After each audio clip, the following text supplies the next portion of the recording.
Hi, everyone. First, thanks to Ariel, our host, and the Global Legal Group for having us and putting together this conference, as well as this panel. Today, this panel is going to explore the future of global class actions. My name is Steve Cirami. After serving as a class action attorney in the US for many years, I spent the bulk of my career at a global class action claims administrator, running some of the largest and most historic global class action administrations of all time, including many in the EU. I now head up the class action monitoring and asset recovery services for institutional investors at Broadridge Financial, a global fintech leader. I'd like to introduce our esteemed panel. First, I'm pleased to introduce Jeremy Sher. Jeremy is a partner in the London office of the global law firm DLA Piper. He's the international co-head of DLA Piper's class action practice. Next, we have Maria Glover, who is a professor of law at Georgetown University in Washington, D.C. Her areas of teaching and expertise are in complex litigation finance, and the intersection between private dispute resolution and public regulation. Her work on these topics has been published in the Yale Law Journal, the NYU Law Review, the University of Pennsylvania Law Review, and others, and she's often been cited in courts, including in the United States Supreme Court. Last, we have Noah Wortman, who has been at Omni Bridgeway for the last 2.5 years, where he serves as senior manager of collective redress. Noah has extensive experience advocating for global investors, promoting corporate governance and investor stewardship, and in implementing strategies to achieve collective redress via litigation funding, and teaming with some of the most highly qualified colleagues, counsel, experts, and advisors in jurisdictions worldwide. Noah has strived to provide access to justice throughout his career and has served global investors in roles at Stewart's Law, Gold Group, Kessler Topaz over the years.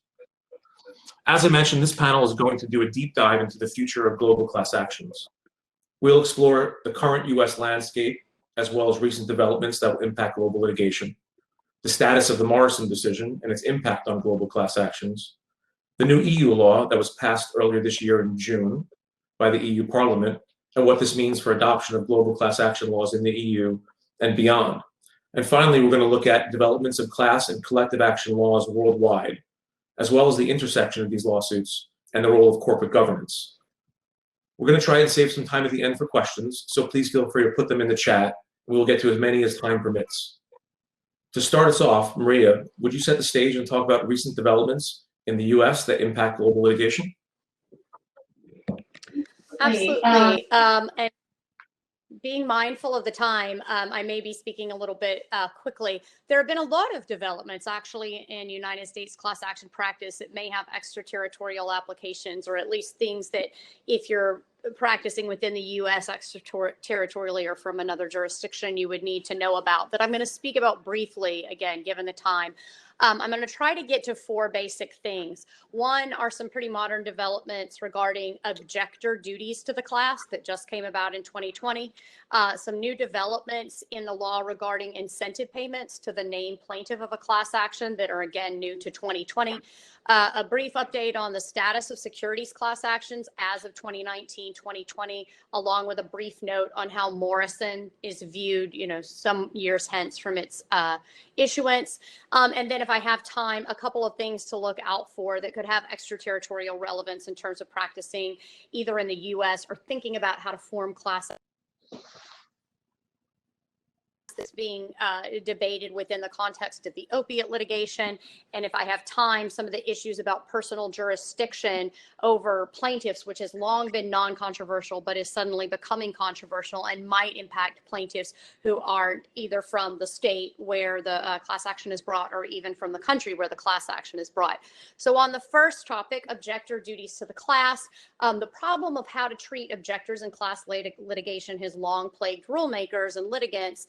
Objectors are important because there are genuine agent principal concerns in class actions, of course, that make us worry about settlements that favor attorneys and class reps, but not the class. However, objectors are troublesome because they have the power to hold up or interfere with a settlement, and they can derive significant leverage to extract rents from class counsel, often in the form of side payments.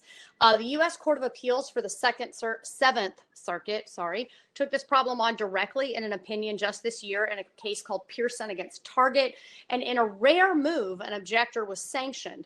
A quick background, plaintiff filed a putative class claiming that a company, NBTY Inc., had made false claims about certain dietary supplements it had sold to consumers.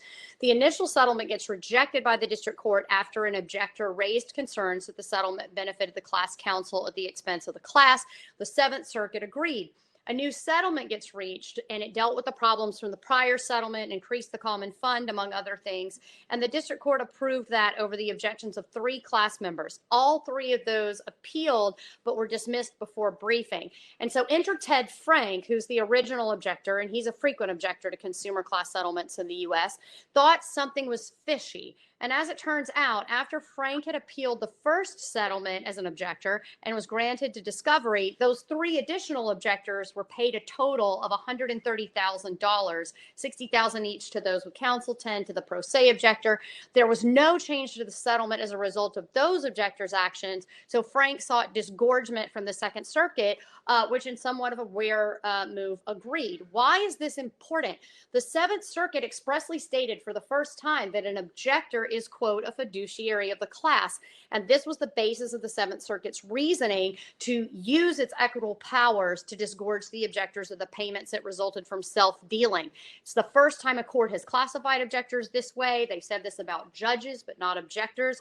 They analogized class objectors to objecting stockholders in bankruptcy proceedings who are held to a good faith obligation to act on behalf of stockholders. And this new standard, I think, will be really influential and may well become the standard going forward, which could be a good or a bad thing. So what unintended consequences could follow? One may just be to teach objectors to self-deal better. I mean, we're seeing that in so many contexts right now, which is the lesson is to cheat better. Get side payments before appeals are filed to hide them from the court. One may also be a slight concern about the chilling effect on objectors that truly seek to improve the settlement for class members. But now this is an issue that was not an issue before 2020, really.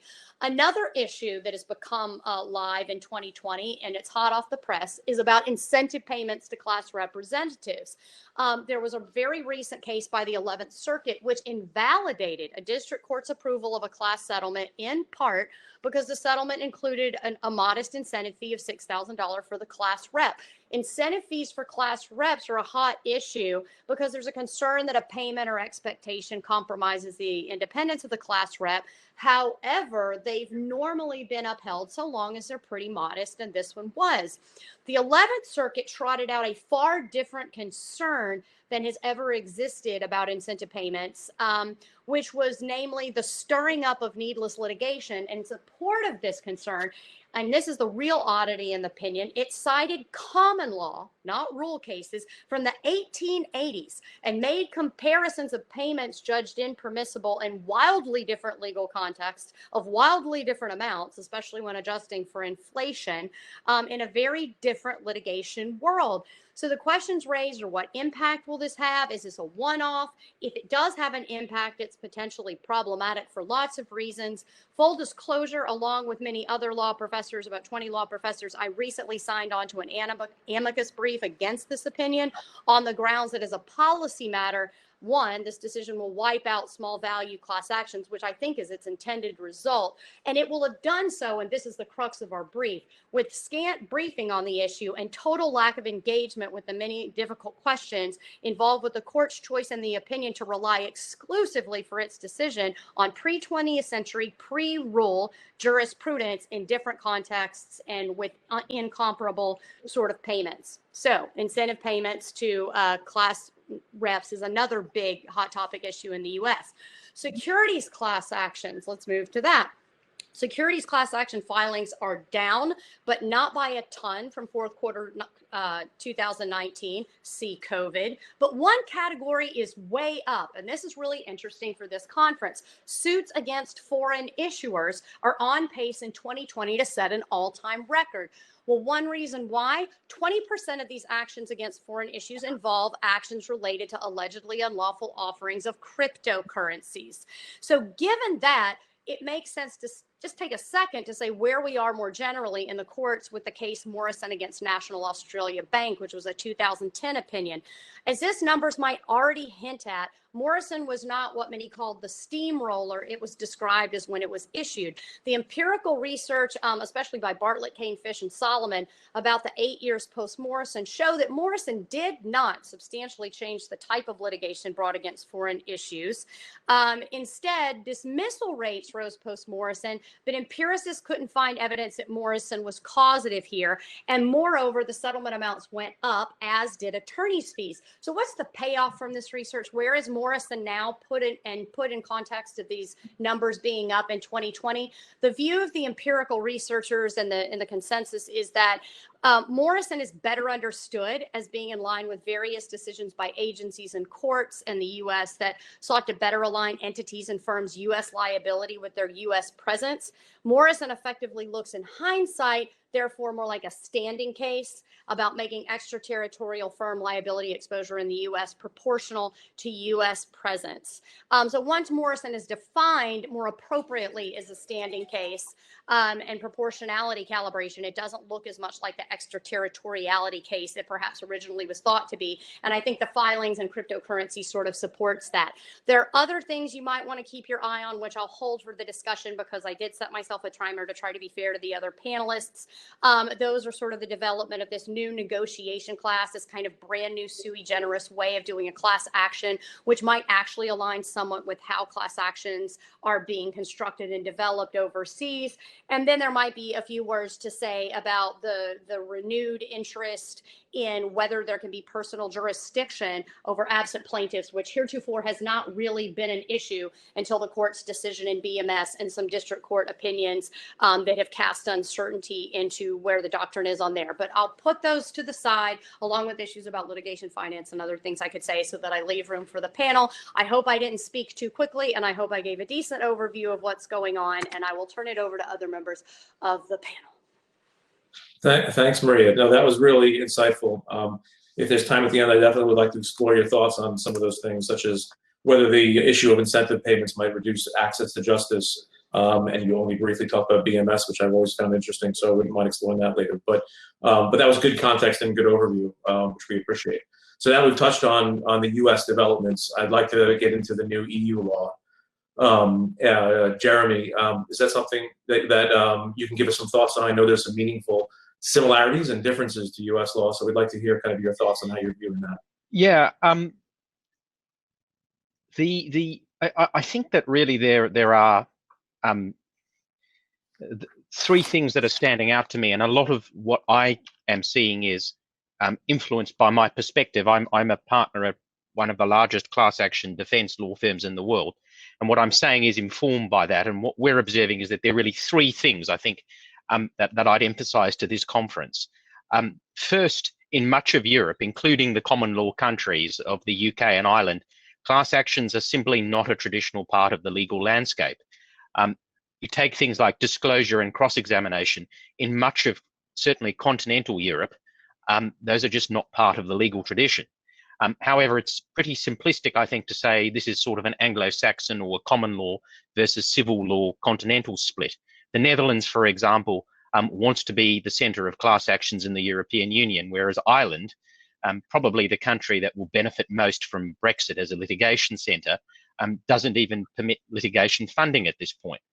But the starting point, I'd say, when we get into this discussion about what's going on in Europe, is for much of Europe, class actions are pretty new, and terms like certification and notice and standing and take rates, they're all new and they need a degree of explanation. I think the second thing is what we're going to see in Europe is there's going to be an acceleration of trends that we've been seeing over the past decade since the global financial crisis. First, Europeans are learning to bring claims, not quite on American or Australian levels, but we're learning. The mass harm scandals like Dieselgate, the truck cartel litigation, and the wave of data litigation is really driving that. I think the second driver is the procedural changes. We've seen them at a domestic level, for example, in the UK and the Netherlands, and we're going to see it at a European Union level with this new law, the Collective Redress Directive. And I think the final point is we're seeing the influence of US and Australian plaintiff lawyers. Noah, who's going to speak in a few moments, is from Omni Bridgeway, whose origins are in my hometown of Perth, Western Australia. I also see on the attendance list here that we've got UK lawyers representing some of the best known Australian and American plaintiff law firms. The reality is your influence is being felt across Europe. And I think the third point is what's being introduced in Europe is going to create a pan-European system of collective redress, but there are important restraints. It's possible that certain member states, and the Netherlands is leading the charge, will be very much along the US spectrum.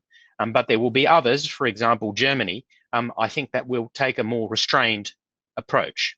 So then turning to what this law actually looks like, it's got a couple of key features, this collective redress directive, because this is going to accelerate, I think, the three things that I've described. First, claims can only be brought by a qualified entity for any breaches of European law. So that's not just competition, it's things like data protection, health, the environment, telecoms.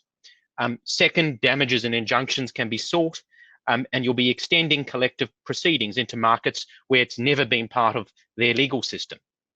There's also going to be some kind of disclosure is going to be introduced across Europe. And again, disclosure is just not something that's part of most of the European legal system. There are also restraints, and this is really important, and I want to emphasize this point, which is litigation funding is going to have to be transparent. There's an adverse costs framework, which certainly in England and Australia, which both have it, that's a big control upon this type of litigation. There's a capacity to strike out claims which are manifestly baseless at an early stage. And there's the most important point is significant discretion for introducing all of this is left with European member states. So what the Collective Redress Directive does is it does create a pan-European system, but there is significant discretion left to member states about how they go and implement that. It's a baseline, which of course they could exceed. And I think if you look in the Netherlands in particular, which is trying to be Europe's centre of class actions, they are showing how there can be some variation from whatever the baseline is set in Brussels. Because of this Collective Redress Directive, we're seeing all the US and Australian players pile into Europe, and they're bringing substantial expertise into the market. The question that I think we're going to have to ask ourselves is how will some of those experiences in North America and elsewhere, how will they replicate in the European system with quite different legal traditions? There will be questions around how's jurisdiction going to work under the Collective Redress Directive. The Collective Redress Directive makes no provision for jurisdiction, so you're left with the Brussels regulation. How is there going to be harmony between different competing class actions? The EU's used to dealing with these issues in competition litigation, but this is, I think, going to be quite a good deal more complex. So to summarize, I guess, where I am at with all of this is global businesses that are operating with the European Union are now facing a significant new class actions risk. So it's not just European incorporated companies, it's any business that has operations in Europe. And where consumers are harmed as a result of some breach of legal duty in a sector protected by European law, then there's a risk of class actions litigation. I want to do, are there any comments from the rest of the panel about all of this? But from my perspective, and there's a few things I think we should touch on when we circle back. One of the things I'd like to understand your views more on is the qualified entity requirements. It feels a lot to me like the stitching requirement under Dutch law, which is a little bit unique and maybe avoids some of the issues that Maria was talking about with respect to objectors and lead plaintiffs. But how do you see that playing out in the EU? It's very interesting because you're quite right. But there is variation already across the European Union. The Collective Redress Directive is based upon a law that's been in place in France for about a decade, where there's also this requirement that associations or qualified entities are the only entities that can bring these sorts of claims. And the French experience is that it's actually been hugely unsuccessful if you're a plaintiff lawyer. On the other hand, in the Netherlands, which has a similar requirement, it's becoming quite successful. There is a lot of litigation going on there.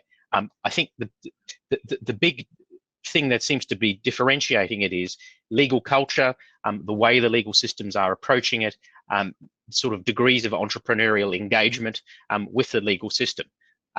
So it's something it's something to watch. But I think saying, because there's a consumer association limitation, and that will mean so some of the excesses that we've seen are going to be limited. I'm not sure if that's going to be the case. There's going to be so much variation across Europe. There is so much capacity for variation. You could actually see quite flexible systems. Yeah, I tend to agree. That was great. Thank you, Jeremy. We really appreciate that. Now that we've touched on the U.S. developments and the new EU law and what it might mean across Europe and more globally, Noah, can you discuss other important class and collective action developments that we've seen worldwide? Thanks, Steve. I think what Jeremy had pointed out is actually the perfect segue into part of what I wanted to talk about with everybody, is the entrepreneurial spirit and the influence of not only what's been going on in the US, but what's been going on in Europe in claimants coming together and seeking out litigation funding and bringing class or group claims in various jurisdictions over the last number of years.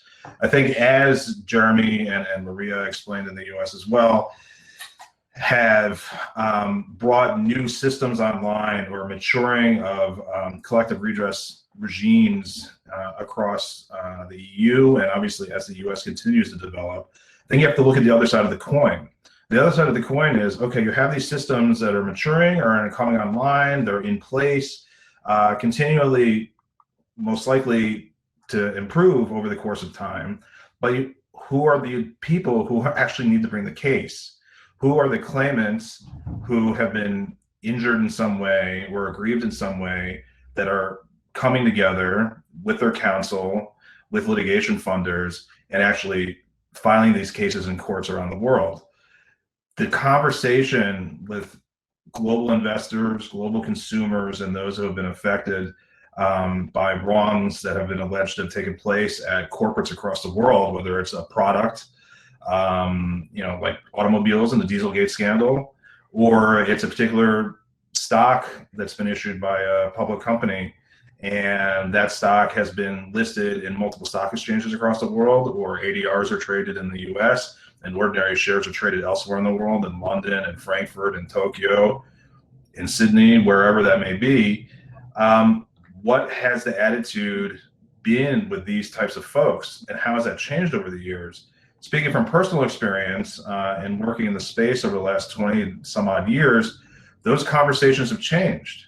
It's a natural evolution of how those folks treat the either moral responsibility, the business responsibility, or even a fiduciary responsibility under certain circumstances as to whether or not to pursue litigation or other means of shareholder engagement, using litigation almost as a stick to the carrot of other means of engagement, to either right wrongs in a corporate governance context, or even seek compensation in the situation where people have lost money or lost value for a product that they purchased. Those conversations have evolved over time. It may have been, years ago that people were only filing passive claim forms and settled securities class actions or other types of class actions in the US. It's an anonymous form, you fill out your information, you send it into the claims administrator, and you wait for a check to show up in the mail, and you got your piece of the pie. That even applied to those folks overseas. And the folks overseas had the ability to be represented in the US proceedings as well, until the Morrison case in 2010 threw a major kink into the works. Those folks needed another avenue to pursue whatever redress they wanted to seek in other courts. And at that point, where you may have bought ordinary shares outside the world in a company that was headquartered and incorporated outside and traded outside the US, you didn't necessarily have access to the US courts anymore. So what are you going to do? You have to go somewhere else and figure this out. So part of the driver in the expansion of the regimes that have come online or are maturing, as I mentioned, elsewhere around the world, the UK, the EU, in Asia, places like Japan, certainly Australia has been a very active jurisdiction for many, many years, is also a driver at the same time as certainly politics, and how the regimes have evolved over time. I think you also have to look at the context and how these folks have experienced these cases. It's fair to say that in the U.S., where class actions are primarily an opt-out regime, and even if you don't know about the case, even if you do know about it and you do nothing, you're bound by the settlement and any judgment in the case.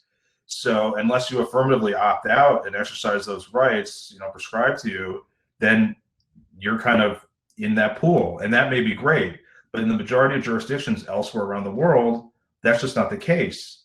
So you can't sit by the curbside and expect to receive something or let somebody else necessarily take the reins per se in most jurisdictions. So that conversation has evolved. These conversations are going to continue to evolve over the course of time. As Jeremy mentioned, what's most people would argue primarily American influence of class action legal landscape coming across certainly into Europe and having influences elsewhere around the world, whether it's been entrepreneurial American attorneys or folks elsewhere that have seen that and decided to get into the game as well, and is not only driven by folks wanting to go across the oceans to other jurisdictions because the world itself has gotten smaller, the markets have become more sophisticated, people's portfolios, if you're talking about securities or multinational companies that sell products, have become that much more bigger and have affected and impacted people across the world. So everybody's been touched in a number of places where they need to figure out a way to seek redress. Now, in continental Europe, where, as Jeremy mentioned, disclosure is not part of the traditional legal landscape, well, there are creative ways to go about melding processes in order to aid cases, elsewhere around the world. I mean, the perfect example in my mind is the 1782 mechanism in the U.S. This is a discovery mechanism in aid of a foreign proceeding. So if you are running a proceeding elsewhere in the world, and this happens in Europe all the time, I'm working on a case right now where we're using this mechanism, and you need access to discovery from the U.S., this mechanism is there. Now, it's not always black and white, and certainly defendants are going to fight you on that, but the mechanism is there. So just because it may not be at such an advanced stage of maturation of the statutes in a certain area doesn't mean that you may not be able to get access to what you need by creatively litigating and joining forces with other folks using mechanisms on other jurisdictions. And I think it's also part and parcel with the evolution of what's going on in the world today. There's always going to be something that touches people's heartstrings or their pocketbooks, more importantly, in a lot of instances, that's going to cause people to act that may not have caused people to act prior. We talked about Dieselgate a little bit. When the Volkswagen Dieselgate scandal hit the news, this is some of the largest class actions in history. You have huge settlements in consumer class actions in the U.S. against Volkswagen and other automobile manufacturers. And you have shareholder litigation over the same issues in Germany and elsewhere over the same issues, where hundreds upon hundreds of institutional investors in the shareholder litigation filed in Germany, to the point where truckloads of paper were literally being backed up to the courthouse in Germany. And the German courts actually had to hire additional clerks in order to handle the filing of the papers. The Deutsche Telekom case, from years and years and years ago, that drove in large part the creation of the Kappmog proceedings. Dieselgate bled into German politics when Angela Merkel was seeking re-election. There was discussion about how the system could be reformed in order to, accommodate investors and consumers' needs in seeking redress. I think the same is true elsewhere around the world. And litigation funding has certainly played a large part in that as well, in the sense that it's another tool to provide access to justice. whether you're talking about a situation going around in the world, whether it be Dieselgate or other things that touch onto the corporate governance world where that intersects, it's quite important to recognize that people are exercising their rights, and with the maturation of ESG and investor stewardship mandates, those folks are holding corporates accountable, and also are correlating that to returns in people's portfolios.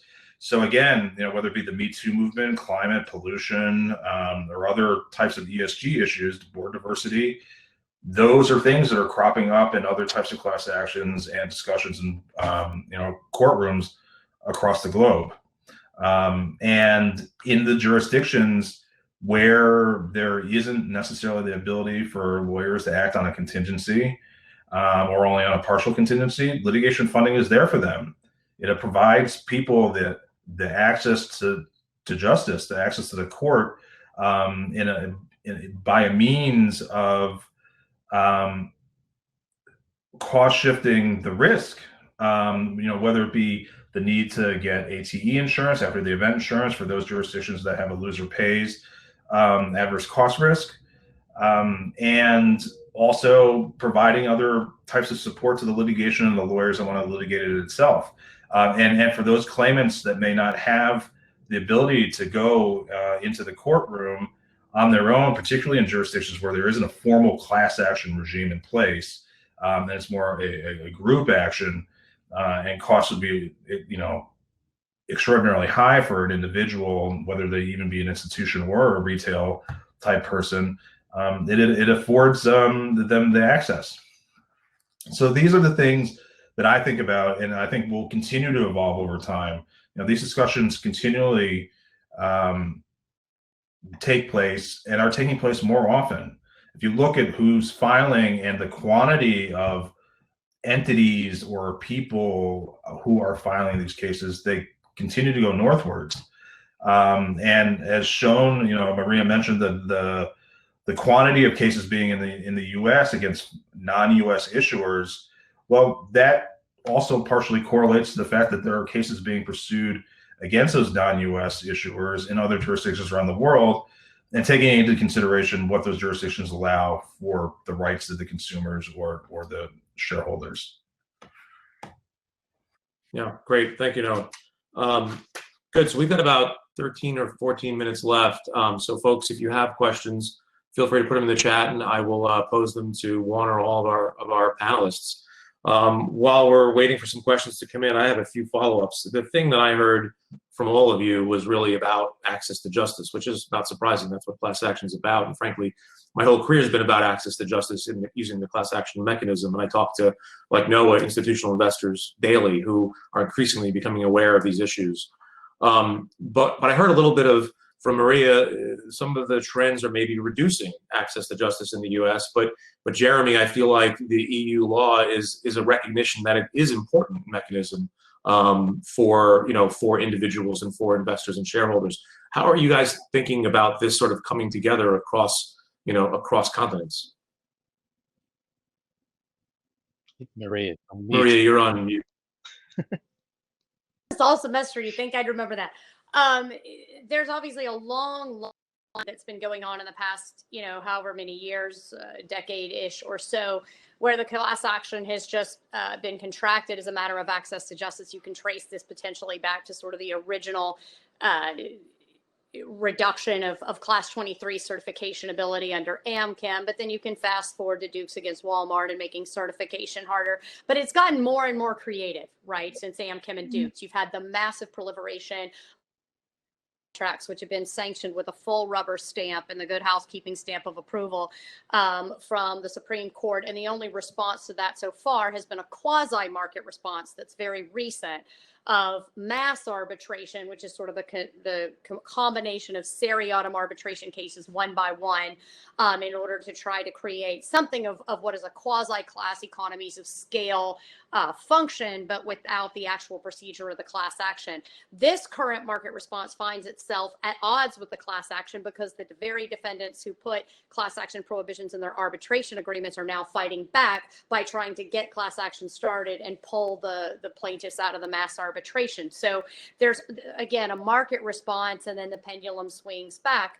And then there were some of the things that I mentioned when I spoke earlier about, all of a sudden modest incentive payments to named plaintiffs and low value class actions, which are somewhat needed because being a named plaintiff isn't a super win, right? Named plaintiffs are somewhat hard to get. And we saw in Campbell Ewald that there was an attempt by defendants to start picking off named plaintiffs by settling out their claims. Now the new strategy, right, is to remove the incentive payments. Will that stick? Another way in which access to justice is being limited is through this personal jurisdiction over class members. That used to be pretty uncontroversial, and that status quo was called into question in the 2017 Bristol-Myers Squibb decision, wherein a plaintiff who purchased and ingested a drug in Ohio and lived in Ohio, it was held that he could not be part of a class that was filed in California against the drug manufacturer, the drug being Plavix.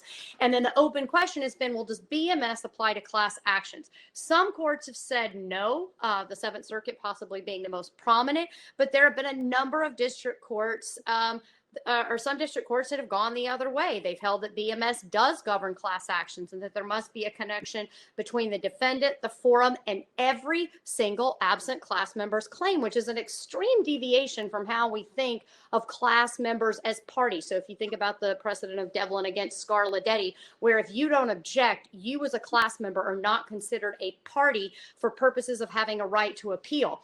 But now under some of these district court precedents, absent class members, long not considered parties really for any meaningful purpose unless and until they object, are now parties for purposes of the relatedness inquiry under personal jurisdiction. That's really new. And there's sort of an irony to all of this, that as the United States continues to contract, continues to reinforce that effective vindication doctrines and things like that aren't going to pass muster, and that we're going to cut off at the pass just about every path of the class action unless and until defendants don't like how the market responds and they respond with a class action.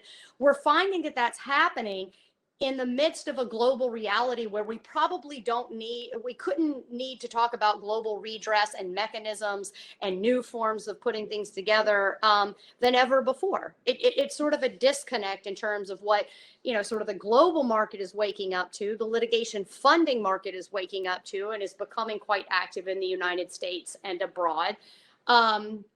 And then I think Jeremy mentioned something about transparency and disclosure that I'd like to flag as a possible issue that we have to talk about for litigation funders being able to be competitive and not lose adversarial advantage in the form of a tax being imposed on funded entities.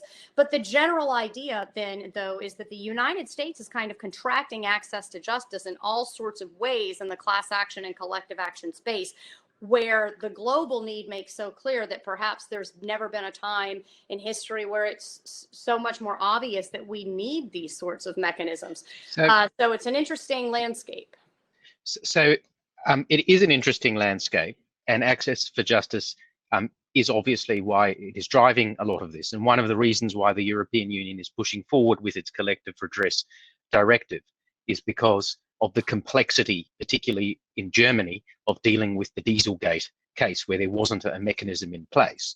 And one of the things that the Germans have been pushing, and it's really been the Germans that have been pushing the collective redress directive, even in the middle of a very serious financial crisis that we're in at the moment, they're still pushing it. It's going through the European Parliament this month, and it should be in place by the end of this year, because of the complexity of dealing with thousands of claims coming through the German legal system.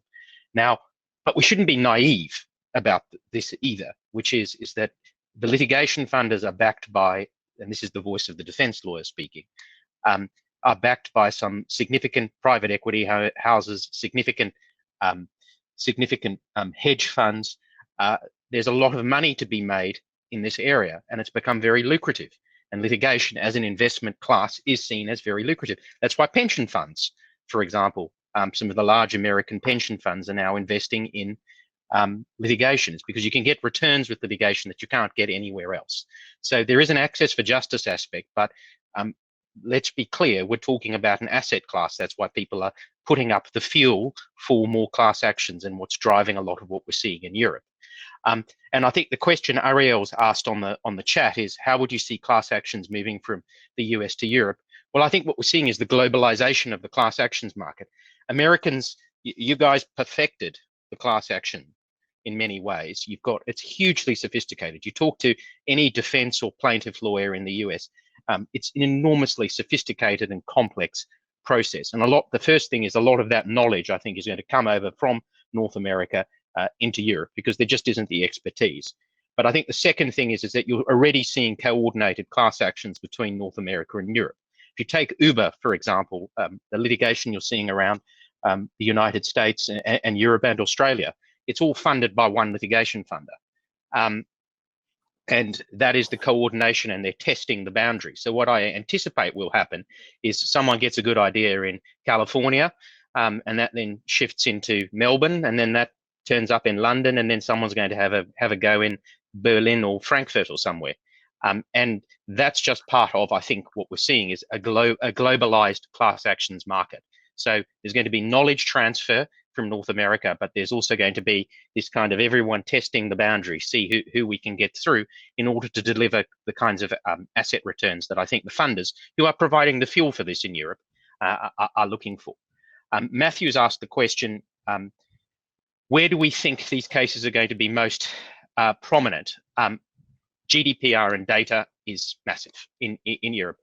18 months ago, when I was speaking to clients about this, we would say, oh, the claims wave is going to crash. Well, we're all underwater at the moment. At DLA, in our office in London, we have 5 or 6 data breach notifications a week.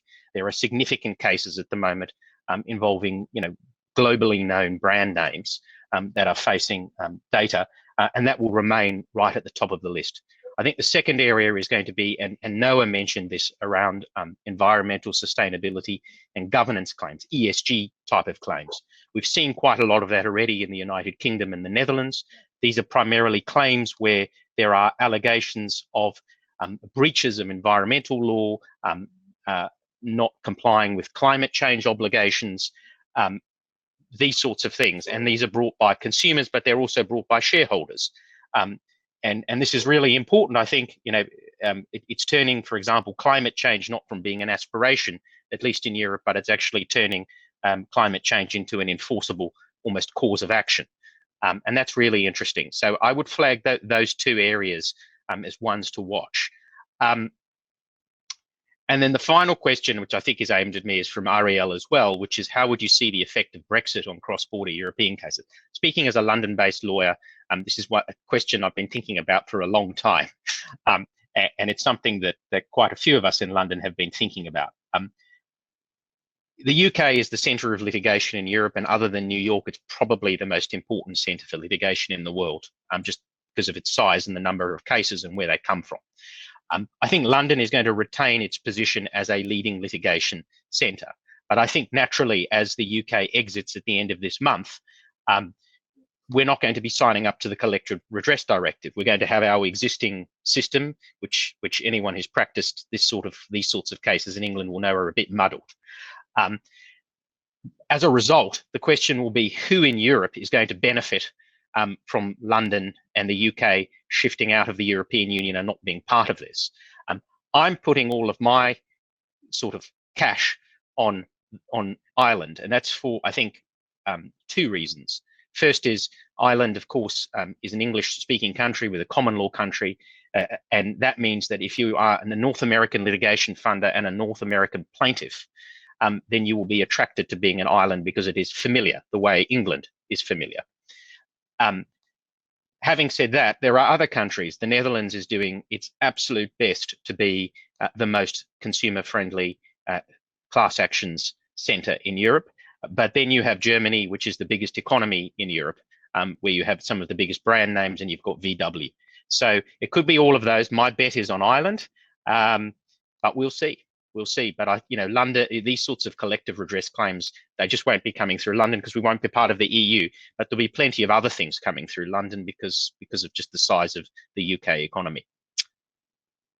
Right. Thanks, Jeremy. And that you kind of addressed the last question, which is, who do we think as a panel will become the hub or the area of large worldwide class actions? my bet would be on the Netherlands, given that they've been making the move for a long time now, and in fact just recently updated their class action laws.